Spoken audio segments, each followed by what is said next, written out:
এ কিরকম ছেলে গো? আর এই ছেলের ভেতর আলাদা কিছু আছে, তার নাম হাল্ক।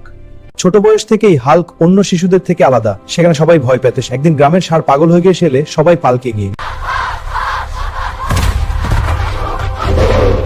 হাল্ক দেয় রইল সাহস নিয়ে, যেখানে সবাই সেখানে হাল্ক এগিয়ে যায়।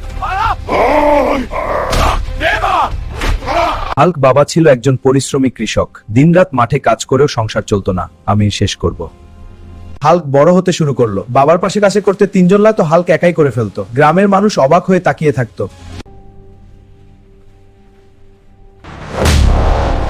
হাল্ক বলে বাঁধতে চাইলে চলে যা জমিনদারের চামচা। এই জমি এখন আমার, গরিবের ওপর জুলুম আমি চুপ থাকবো না। হাল্ক আবার গ্রাম গড়ার কাজে নামে, ভাঙা ঘর তোলে, নতুন ফসল বনে। এবার সবাই তার পাশে, গ্রামে আবার হাসি ফিরে আসে। আমি শুধু এই গ্রামের জন্য নই, আরো অনেক জায়গায় অন্যায় চলছে। চ্যানেলটা ভালো লাগলে সাবস্ক্রাইব করো, লাইক দাও, সাপোর্ট দিলে হাল্ক খুশি।